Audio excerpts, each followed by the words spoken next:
pala talaga interview to. Interview pa din.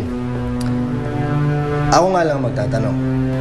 Kung tungkol kay Noemi yung gusto mong tanong, hindi na kailangan. Hindi na niya ulitin yung ginawa niya sa'yo.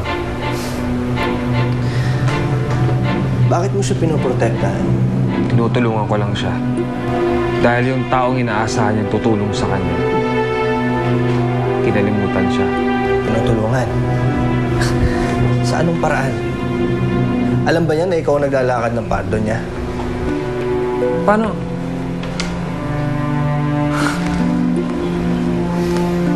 Kalimutan ko. Abogado na nga para itong kaharap ko. Hindi niya alam kung sino naglakad ng presidential pardon niya. Mas okay na yun para wala siyang pinagkakautangan ng loob.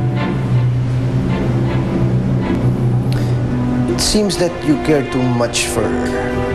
Ano mo nga ba si Noemi? Shota o shoshotain pa lang?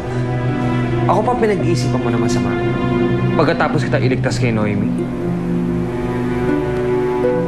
Makakalis ka na, Mr. Marcelo. Tsaka huwag ka mag-alala. Hindi na kita sisiraan sa article ko. Kailangan kong makausap si Noemi. Wala na siyang kailangan sa'yo.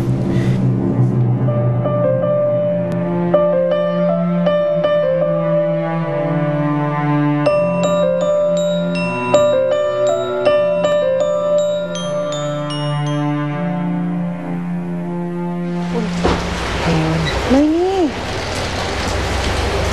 Aling Didi, ay Sally. Kamusta ka na? Paano niyo mo nalaman dito ako nakatira? Inanap namin sa file mo, dun sa kumpanya, sa ahensya. Ano ba nangyari sa'yo? Bigla ka nawala doon sa party, sabi nung catering. Ano?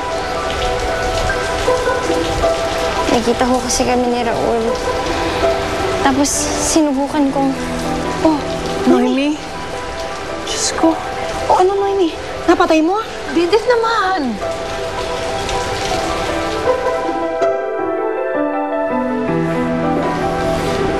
Ano, Tol? Nakita mo si Noemi? Hindi ko lang nakita si Noemi. Nakakita pa ako ng makakatulong sa akin. Ano yun? Alam mo bang hindi alam ni Noemi kung sino nag-aasikaso ng presidential pardon niya? Mabuti ba, Tol? Umuwi ka na, mag-taxi ka na lang muna. Wala na tayong lakad? Wala na. Sige, Tol, salamat. Ingat. Ingat ka. Palataan mo ako, Sige. Kay Noemi,